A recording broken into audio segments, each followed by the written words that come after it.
안녕하십니까. 기사포스트 강사 권호석입니다. 자, 정보처리 산업기사 필기 데이터베이스 7번째 시간이 되겠습니다. 자, 먼저 내장 SQL 말씀을 드릴 건데요. 자, 내장 SQL은 SQL을 표현하는 또 다른 방법이다라고 생각하시면 되고, 자, 고급 데이터베이스는 지금까지 배우지 않았던 데이터베이스 용어 몇 가지를 정리한다라고 보시면 됩니다. 자, 먼저 내장 SQL에 대해서 간단한 개념 정리하고 들어가도록 하겠습니다. 자, 우리가 배우는 이제 SQL 크게 두 가지가 있습니다. 자, 이전 시간에 배웠던 대화식이 있고요. 자, 이번 시간에 배울 이제 내장식이 있어요. 자, 대화식이 사용하기 편하죠. 자, 그런데 한계점이 있습니다. 우리가 좀 더 효과적으로 명령문을 쓰기 위해서는 반복문이라는 게 필요해요. 반복문. 자, 반복문이라는 것은 처리문을 하나 두고, 자, 이것을 자동적으로 몇 번 계속 반복해서 수행할 수 있는, 그런 이제 구조를 얘기하는 겁니다. 만일 1에서 100까지 합을 구한다. 우리가 일반적으로 생각할 때 1 더하기 2 더하기 3 더하기 4 더하기, 자, 이렇게 해서 100까지 더하면 되지 않을까라고 생각할 수도 있지만은, 자, 이것은 컴퓨터 입장에서는 상당히 비효율적인 방법입니다. 그래서 반복문을 이용하게 되면은 간단하게 구할 수가 있어요. 그래서 이런 반복문이라든지 출력문, 자, 이런 것들을 대화식에서는 지원하지 않습니다. 그러니까 SQL 자체적으로 지원하지 않아요. 그래서 내장식이라는 것이 만들어졌습니다. 자, 이런 기능이 어디에 있느냐? 자, C라든지 자바라든지 비주얼 베이직 같은 절차적 언어에는 다 있습니다. 그래서 절차적 언어인 C나 비주얼 베이직 같은 언어에다가 SQL을 내장하는 거예요. 그게 내장식입니다. 그래서 좀 더 효과적으로 SQL을 이용해보자는 것이 내장 SQL이 되겠습니다. 자, 그 다음 트랜잭션은 여러분들 개념 이해를 하시죠? 논리적 작업의 단위다. 그렇게 말씀을 드렸고요.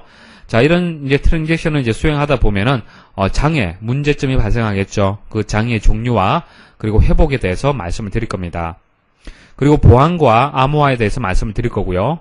자, 병행 제어, 자, 여러 개의 작업들을 동시에 수행을 하게 되면 또 문제점이 발생할 수가 있겠죠.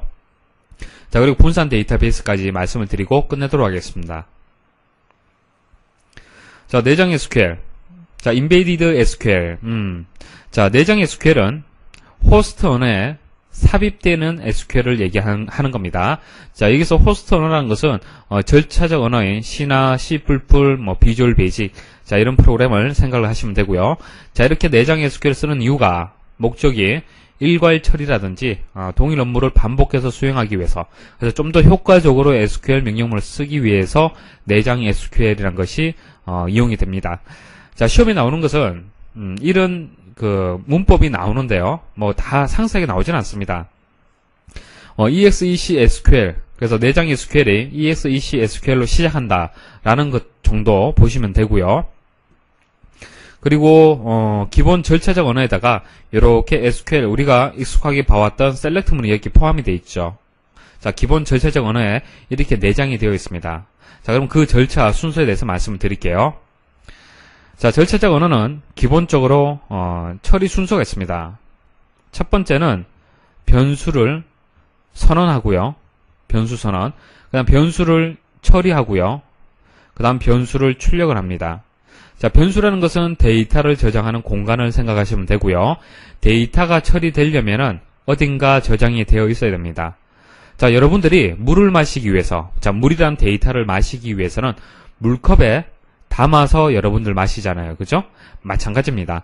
이런 데이터를 처리하기 위해서는 변수라는 공간, 자, 데이터를 저장하는 변수라는 공간에다가 저장을 하고 처리를 해야 돼요. 그래서 변수를 선언해서, 자, 컵을 준비를 해서 컵에다가 데이터를 저장해서 처리하고 다시 출력하는, 자, 이런 기본 구조를 가집니다. 그래서 첫 번째는 변수를 선언하는 부분이 나와요. 자, 요 부분이 변수를 선언하는 부분이 되겠습니다.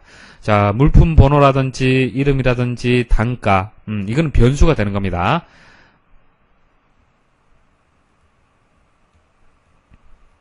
자, 우리가 테이블이 있는데 속성 이름을 A, B, C라고 줬어요. 자, 이건 뭡니까?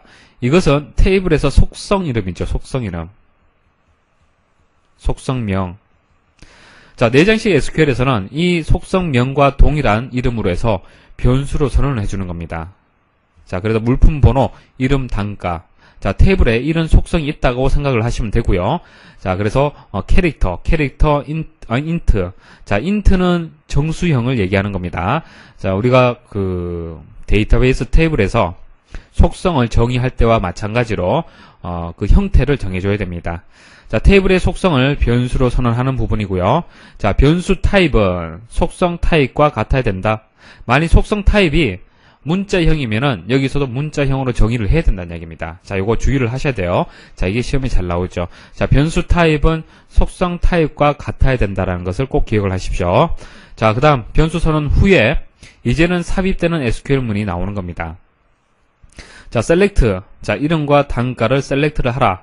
from product라는 테이블에서 where 조건이 물품 번호와 같을 때, 자, 이거 잘 해석을 하셔야 되는데, 잘 보시면은, 자, 물품 번호가 조금 달라요, 이름이. 콜론이 붙습니다. 콜론. 자, 여기서 여기까지는 뭡니까? SQL이죠. 그래서 앞에 있는 물품 번호는 속성 이름이에요. 속성 이름. 속성 이름이고, 여기서 얘기하는 물품 번호라는 것은 변수 이름입니다. 변수 이름. 자, 그런데 이름이 같다 보니까 어떻습니까? 구분을 할 필요가 있겠죠. 그래서 셀렉트문에서는 그대로 속성 이름은 그대로 주고 변수 이름을 그대로 가져올 때는 이렇게 콜론으로 표시하는 거예요. 이해하시겠습니까? 자, 요거 기억을 하셔야겠습니다. 자, 호스트 변수를 이용할 경우에는 콜론을 붙인다. 콜론을. 자, SQL 내의 속성과 이제 구별하기 위해서 그렇습니다. 자, 그래서 셀렉트를 이용을 해서 테이블에 있는 물품 번호 그 값하고 속성 번호, 물품 번호, 속성 이름, 속성에 저장되어 있는 물품 번호와 변수에 들어있는 값하고 같을 때, 그때의 이름과 단가를 저장하라는 얘기요. 이름과 단가를 셀렉트를 해서 인투절. 자, 인투절에 있는 이름과 단가는 뭡니까? 이거죠. 우리 호스트 변수가 되는 겁니다. 자, 그 값을 찾아서 여기에 저장하라는 뜻이에요. 그래서 인투절에서는 검색 결과가 저장될 변수가 지정이 된다. 뭐 이렇게까지 아실 필요는 없지만은 자, 꼭 중요한 것은 이런 것들은 기억을 하셔야 돼요. 자, 변수 타입은 속성 타입과 같아야 된다. 자, 호스트 변수를 이용할 경우 콜론을 붙인다. 이런 거 기억하시고요. 그리고 내장 SQL 문장 끝은 호스트 언어의 종류에 따라서 종료를 표시하는 방법이 다르다. 그런데 일반적으로 이렇게 세미콜론을 표시해요. 세미콜론. 요것도 하나 기억을 하시고요.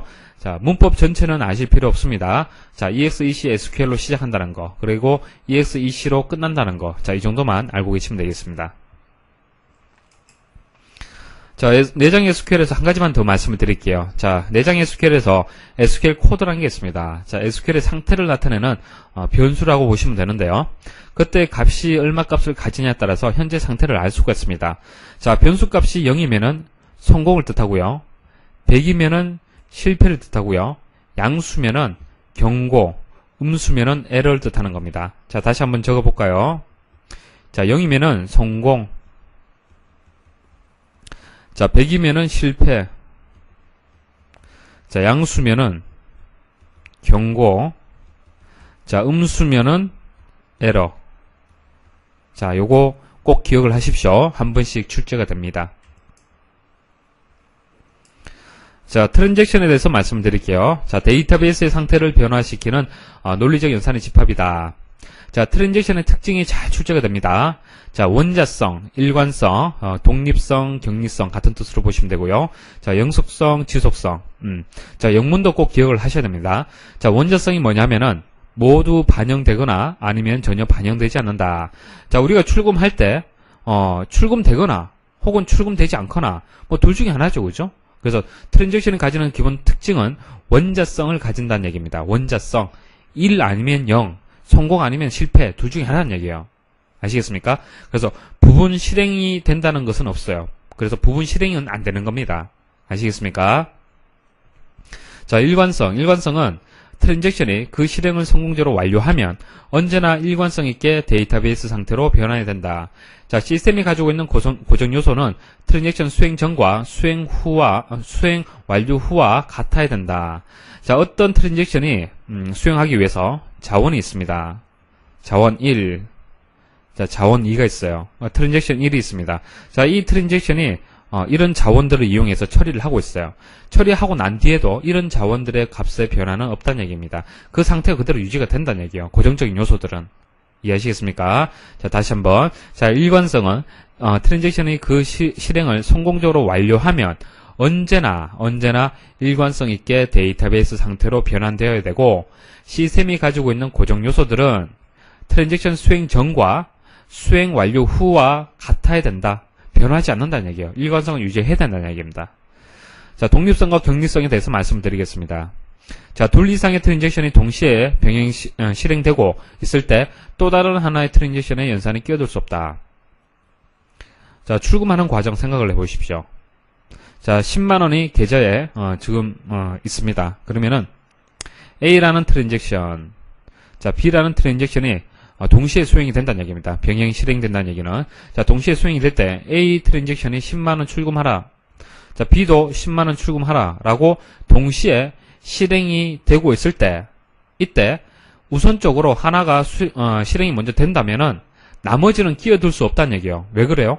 자, 10만원 출금한다면 어떻게 되겠습니까? 연산이 끝나면은 잔액은 0원이 되겠죠. 그죠? 동시에 수행을 못 하잖아요. 자, 이것을 독립성, 격리성이라고 얘기하는 겁니다.